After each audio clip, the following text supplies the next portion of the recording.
Hello everyone, आप सभी को नमस्कार। CET common eligibility test Rajasthan अधीनस्थ बोर्ड ने 21 सितंबर 2022 को जारी कर दिया गया है।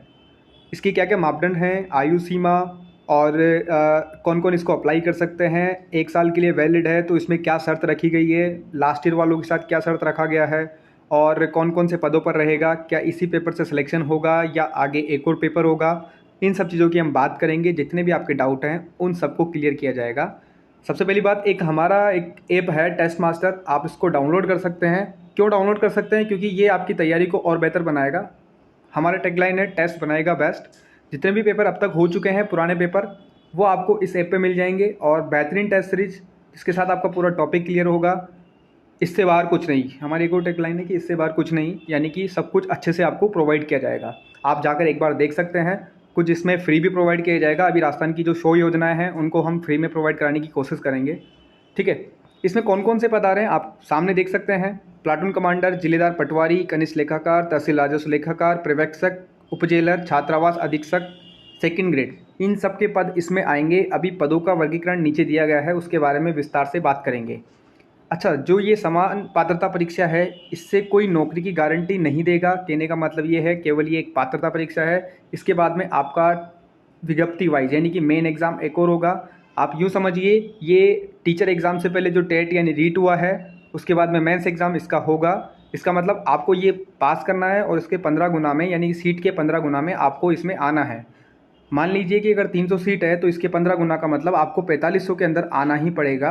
तो इसलिए आपको इसकी तैयारी अच्छे से करनी पड़ेगी, क्योंकि अगर ये क्लियर नहीं हुआ तो आगे के लिए आप बैठने के लिए पात्र नहीं होंगे। दूसरी बात, ये 1 साल के लिए वैलिड होगा। हर साल ये परीक्षा आयोजित की जाएगी। बार बार आप इस परीक्षा को दे सकते हैं। इसमें कोई भी ऐसे मापदंड नहीं है कि आपके लिए केवल 5 या 6 ही आपके लिए मतलब अटेम्प्ट रहेंगे। ऐसा कुछ भी इसके अंदर नहीं है। आपको इसके अंक दिए जाएंगे जो 1 साल तक वैलिड रहेगा। ठीक है।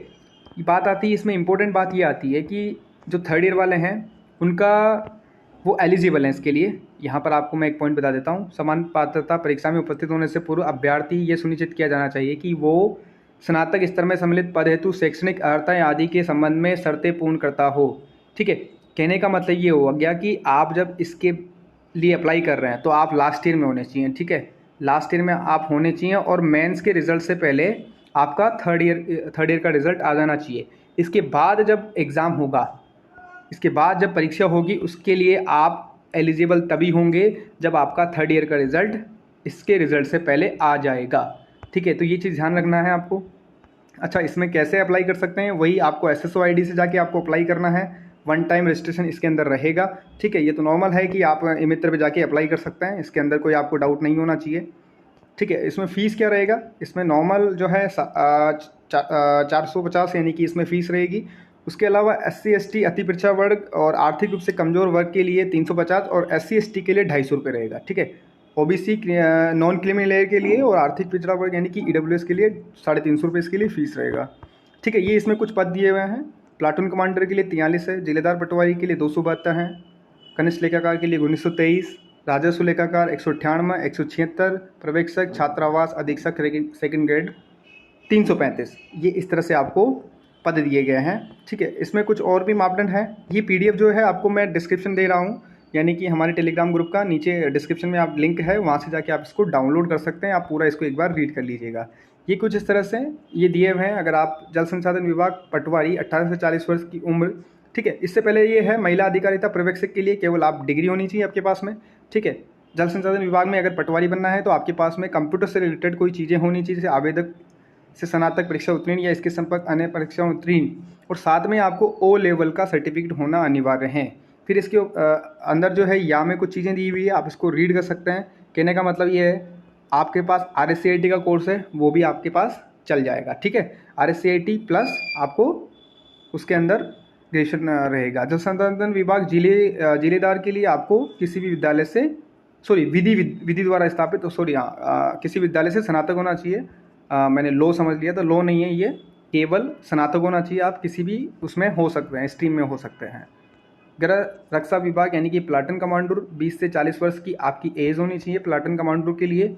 और इसमें जो है सूबेदार या उससे ऊपर की रैंक का सम्यक रूप से भूतपूर्व सैनिक या में दिया गया है ये। तो आपके पास या तो स्नातक होना चाहिए या फिर कुछ ऐसी चीज़ें होनी चाहिए कि जिससे आप इसके अंदर एलिजिबल हो। राजस्व मंडल के लिए भी आपको ये जो पोस्ट दी हुई है राजस्व लेखाकार, इसके लिए आपके पास में राज्य विधानमंडल की निगमित विद्यालयों में से किसी विद्यालय की या संसद की किसी अधिनियम द्वारा स्थापित या विश्वविद्यालय अनुदान आयोग अधिनियम 1956 की धारा 3 के रूप में घोषित अन्य शैक्षणिक संस्थान की डिग्री धारित करता हो। आपके पास में एक डिग्री होनी चाहिए, ठीक है, या फिर आपके पास में कोलकाता के इंटरमीडिएट परीक्षा उत्तीर्ण की होनी चाहिए, सकर्म लेखा संस्थान। कुल मिला के ये है कि आपके पास में अगर नॉर्मल डिग्री है तो भी आप इसके लिए एलिजिबल हो। 3 अन्य पद भी इसमें है, कारागार विभाग, समेकित बाल विकास का पर्यवेक्षक, उपजेलर और छात्रावास अधीक्षक ग्रेड 2। इसके लिए जो है नॉर्मल आपके पास में स्नातक की डिग्री होनी चाहिए, इसके बाद आप इसके लिए एलिजिबल हो जाएंगे। वैसे बेसिक नॉर्म्स हैं और बेसिक नॉर्म्स के साथ आप इसको भर सकते हो, ऐसा कुछ भी नहीं है कि आपको बहुत अधिक चीज़ें आपको ज़रूरत है कि नॉर्मल ग्रेजुएशन के साथ में है। कुछ एक पोस्ट में है जो आपको थोड़ा सा अलग से ध्यान रखना है। आयु सीमा वही है, नॉर्मल 18 से लेकर 40 तक की है ज़्यादातर में, ठीक है, और कुछ कैटेगरी में आयु के अनुसार छूट भी दी हुई है, ठीक है। राज्य सरकार द्वारा, देखो यहाँ पे एक पॉइंट है, राज्य सरकार द्वारा राजकीय सेवा में कोरोना के कारण अधिकतम आयु सीमा में 2 साल की वृद्धि किए जाने की अधिसूचना प्रक्रियाधीन है। यह अधिसूचना जारी होने पर राज्य सरकार के आदेशों के अनुरूप अधिकतम आयु सीमा में 2 वर्ष की छूट आपको और अधिक इसमें मिल जाएगी, क्योंकि गहलोत सरकार ने ये आपको अनाउंस किया गया था। कैटेगरी के अनुसार भी इसमें छूटें हैं, यानी कि SC/ST के अनुसार 5 वर्ष की, और SC/ST अनुसूचित आर्थिक रूप से कमजोर आय की महिला अभ्यर्थियों के लिए जो है 10 वर्ष की, पुरुषों के लिए 5 वर्ष और महिलाओं के लिए 10 वर्ष की है। ये कुछ इस तरह से नॉर्मल चीज़ें हैं। परीक्षा का आयोजन जो है जनवरी में किया जाएगा। यहाँ पर डेट है 6 से लेकर 9 के बीच में, यानी कि जनवरी में 1 से अधिक पारियों में ये एग्ज़ाम हो सकता है, और इसमें नॉर्मलाइजेशन की कार्रवाई की जाएगी, यानी कि 1 से अधिक पारियों में 6 जनवरी से 9 जनवरी के बीच में ये एग्ज़ाम कंडक्ट किया जाएगा। तो आप अभी से अपनी तैयारी को बेस्ट बना सकते हैं और हमारे ऐप के साथ में, टेस्ट मास्टर के साथ में आप ज्वाइन कर सकते हैं। अच्छा, इसमें परीक्षा की स्कीम में ये चीज़ ध्यान रखना, वेरी वेरी इंपॉर्टेंट, सब कुछ आ रहा है इसके अंदर, कुछ भी नहीं छूटा है। यानी कि राजस्थान जी के, मैं आपको ये ज़्यादा डिटेल तो नहीं बता पाऊँगा, ये नॉर्मल चीज़ें हैं जो आपको ये PDF टेस्ट मास्टर टेलीग्राम से आपको मिल जाएगी।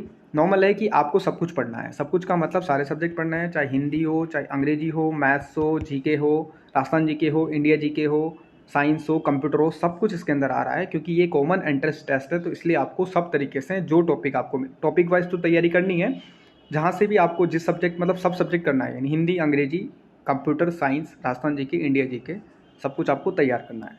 बहुत बहुत धन्यवाद, शुभकामनाएं।